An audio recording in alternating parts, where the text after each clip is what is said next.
상상해보세요. 폭이 겨우 1m 남짓한 새까만 강철관 속을 15km나 배로 기어가야 합니다. 산소는 거의 없습니다. 수십 년 동안 쌓인 가스 증기가 숨 쉴 수 있는 얼마 안 되는 공기마저 오염시킵니다. 당신이 기절하자 누군가 재빨리 깨웁니다. 뒤에는 12명의 군인들이 따라오고 있습니다. 모두 같은 환경을 견디며 당신이 길을 막는다며 짜증을 냅니다. 앞쪽 어딘가에 출구가 있습니다. 그리고 그게 쉬운 부분입니다. 당신이 나오자마자 드론이 당신이 정신을 추스르기도 전에 당신을 노리고 기다리고 있습니다. 이 이야기는 허구가 아닙니다. 이것이 러시아가 우크라이나 북동부의 작지만 전략적으로 중요한 도시를 점령하려고 시도한 방식입니다. 그리고 러시아가 남겨둔 더 큰 취약점이 아니었다면 그 계획은 거의 성공할 뻔했습니다. 이것은 러시아 우크라이나 전쟁에서 가장 황당한 전투일 수 있습니다. 이 전투에는 브레즈네프의 유산, 성급하게 선언된 승리, 전선에서의 대담한 등장, 보병 돌격의 진화가 집약된 축소판, 그리고 시대를 초월한 반격의 반격이 등장합니다. 이것이 쿠피안스크 전투입니다. 프롤로그. 쿠피안스크는 우크라이나 북동부에 위치한 전쟁 전 인구가 약 2만 7천 명이었던 작은 도시입니다. 하지만 그 전략적 중요성은 그 인구 규모를 압도했습니다. 우선 오스콜강이 도시 한가운데를 가로지르고 있습니다. 여기서 강의 중요성을 강조하기 위해 오스콜강을 확대해서 보여드렸지만 쿠피안스크 중심부 근처에서는 오스콜강의 폭이 약 25m까지 줄어들기도 합니다.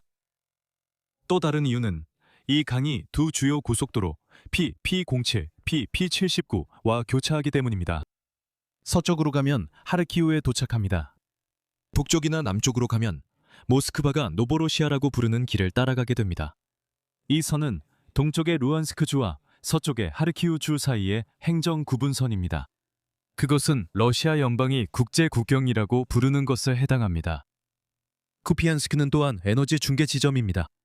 1981년에 소련은 도시 바로 북쪽에 가스 파이프라인을 건설했는데 이 파이프라인은 국경 너머 러시아 쪽에 위치한 중개소를 통해 우크라이나에 가스를 공급하도록 설계되었습니다. 2014년 크림반도 합병 이후 우크라이나는 러시아로부터의 가스 구매를 중단했습니다.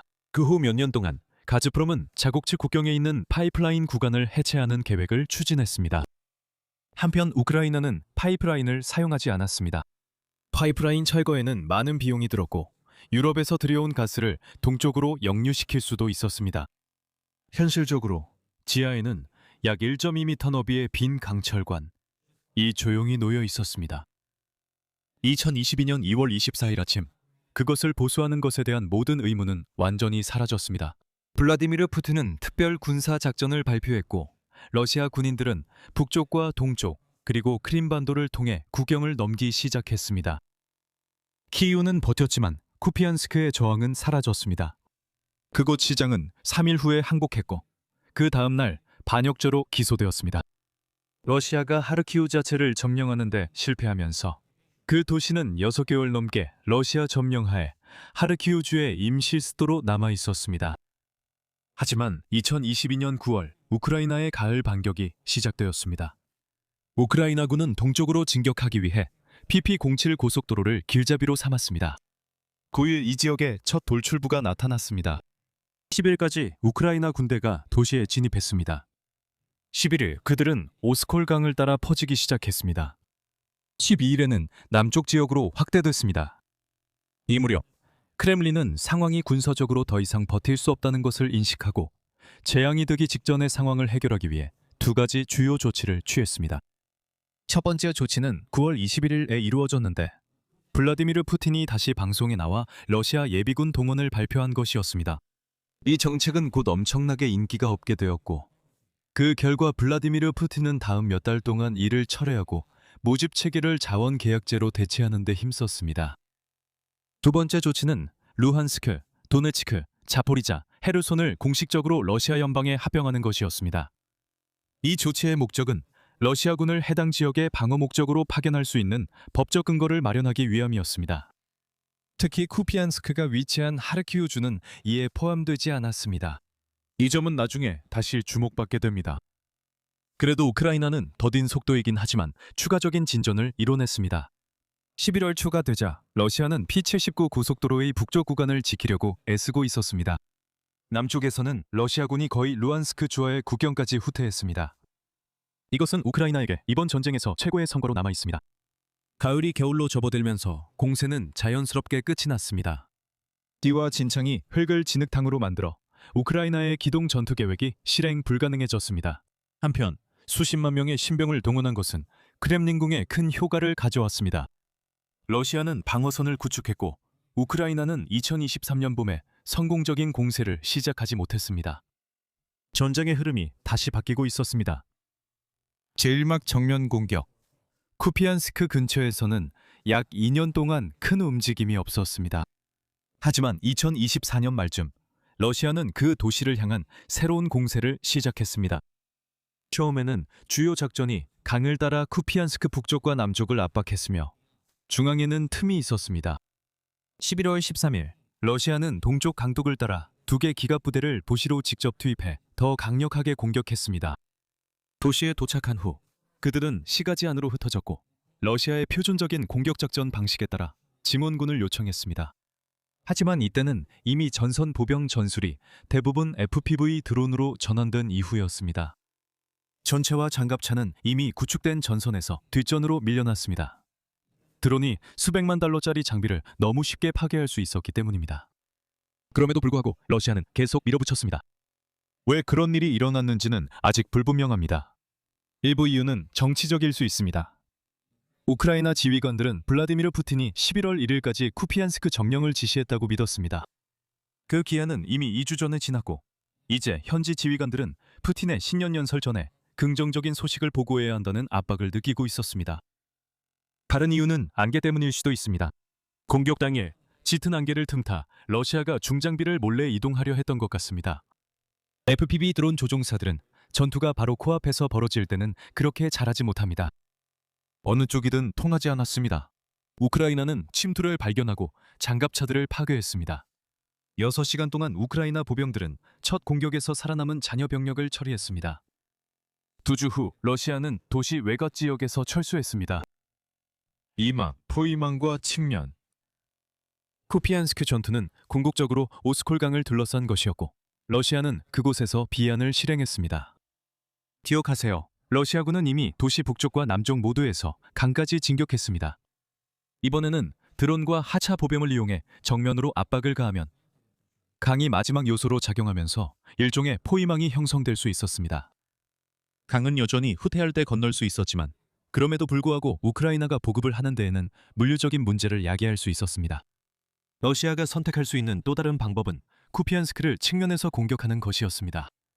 잘 방어된 도시에 들어가기 위해 강을 건너 싸우는 대신 러시아는 도달한 강의 일부 구간을 이용해 서쪽에 하나 또는 2개의 교두보를 구축할 수 있었습니다. 이렇게 하면 러시아는 쿠피안스크의 우크라이나군을 포위하거나 도시 전체를 포위 공격할 수 있었습니다. 두 번째 선택지는 강한 정치적 메시지를 담고 있었습니다. 러시아 법은 우크라이나의 동부 4개 주만을 연방의 일부로 인정했습니다. 행정 경계선이 항상 군사적으로 방어 가능한 영토와 일치하는 것은 아니며 이것이 바로 그런 경우입니다. 크렘린이 통제선이 모든 공식 경계선을 포함하게 되었을 때 전쟁을 멈출 의도가 있었다면 강을 건널 필요가 없었습니다. 단순히 그 경계선까지 영토를 점령하고 강을 방어 요새로 삼아 자신의 영유권을 공고히 하면 됩니다. 쿠피안스크 점령 시도는 하르키우 주 전체, 더 나아가 그 이상까지 차지하려는 의도를 드러낸 것이었습니다. 결국 러시아는 두 번째 선택지에 집중했고 특히 북쪽 경로에 초점을 맞췄음이태 11월 26일 러시아가 오스콜강을 건너 한 마을에 진입했다고 주장했습니다. 월말에는 남쪽의 두 번째 교두보가 형성됐습니다. 이 시점에 러시아 전략이 분명해졌고 우크라이나는 해당 지역 증강을 시도했습니다. 12월 초 우크라이나군은 첫 상륙 거점에서 러시아군을 몰아냈습니다. 하지만 1월 말까지 러시아는 두 번째 상륙 거점을 공고히 했습니다. 크렘린의 더 큰 계획에서 첫 번째 단계가 달성되었습니다. 러시아는 강 서쪽에 성공적으로 거점을 마련했습니다. 다음 6개월 동안 러시아군은 표준 1, 인조와 2인조 팀을 이용해 천천히 남쪽으로 전진하며 은신처를 만들고 우크라이나 드론을 피했습니다. 7월 말에는 전선이 쿠피안스크 바로 변두리까지 이동했습니다. 전투가 막 시작되려 했습니다. 3. 막 공격과 반격. 8월 초 러시아는 그와 같은 1, 2인조 침투팀을 도시로 보내기 시작했습니다. 이로 인해 우크라이나 방어군은 즉각적인 문제에 직면했고 진격 저지를 위해 드론에 의존했습니다. 넓은 들판에서 러시아 병사들은 쉽게 표적이 됩니다. 도시에 들어서면 모든 것에 지붕이 있기 때문에 모든 곳이 좋은 은신처가 됩니다. 네, 드론의 등장으로 인해 도시 전투의 상대적인 어려움이 더욱 커졌습니다. 하지만 여전히 러시아 군인들을 도시 환경에 투입하는 문제는 남아 있었습니다. 개방된 공간을 함부로 달리는 것은 권장하지 않습니다. 그래서 우리는 다시 브레즈네프 시대 파이프라인 이야기로 돌아갑니다. 우크라이나는 언젠가 재사용을 기대하며 파이프라인을 방치했고 해체 비용도 내기 꺼렸다는 점을 기억하세요. 하지만 그 파이프라인은 러시아 진입 문제를 해결하는 듯 했습니다. 사람들이 안전한 지점에서 파이프라인에 들어가 무인지대 밑을 기어가 쿠피안스크 내부 어딘가로 바로 나오게 하면 되는 것이었습니다. 우크라이나 장교는 수백 명의 러시아 군인이 실제로 그렇게 했다고 추정했습니다. 그 전략은 누구에게도 잘 통하지 않았을 것 같습니다. 파이프라인을 기어가던 병사들은 출구를 찾아 최대 15km를 기어가면서 혼수 상태에 빠졌습니다. 마침내 그들이 밖으로 나왔을 때 그들은 산소 부족과 흡입한 잔류 화학물질로 인해 뇌가 회복되지 않아 목적 없이 방황하곤 했습니다. 하지만 그들은 여전히 우크라이나 군에게 문제를 일으켰습니다. 우크라이나 군은 몇 주 동안 숨바꼭질을 하며 최신 출구 지점을 찾아내어 봉쇄하려고 애썼습니다. 러시아가 도시에 진입한 사실은 변하지 않았고 크렘린은 이를 축하할 준비가 돼 있었습니다.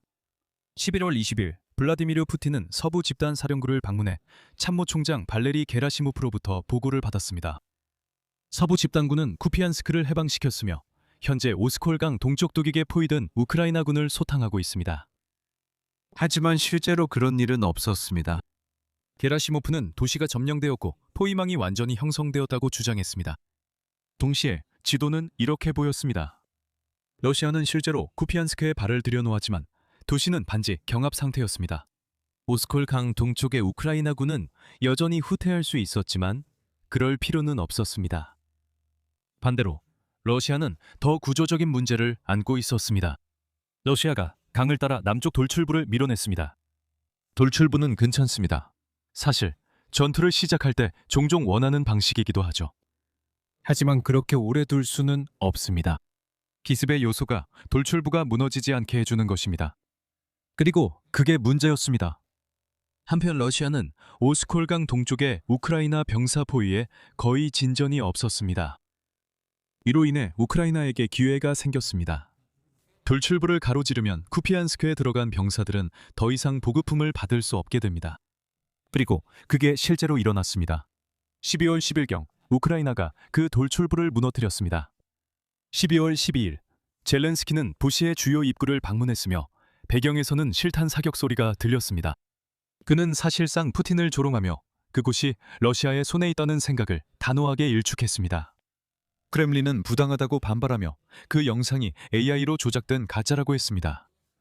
이는 현대 기술의 문제점이 거짓을 만들어내는 것보다 진실의 의심을 불러일으키는데 더 있다는 점을 보여줍니다.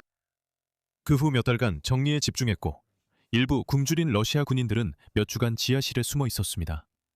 그 사이사이 크렘린에서는 쿠피안스크가 러시아의 통제하에 있다는 여러 주장이 나왔고 그와 반대로 우크라이나 국기가 시의회 건물 위에 휘날리는 등 이를 반박하는 증거가 담긴 영상들도 계속해서 공개되었습니다. 러시아는 쿠피안스크 점령에 실패했습니다. 에필로그.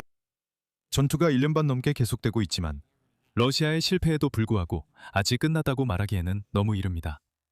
녹음 시점에도 러시아군은 도시 북쪽, 오스콜강 서쪽에 남아 있습니다. 크렘린은 여전히 쿠피안스크 해방을 목표로 하고 있으며 앞으로 또 한 번 도시를 둘러싼 전투가 시작된다 해도 놀라운 일은 아닐 것입니다.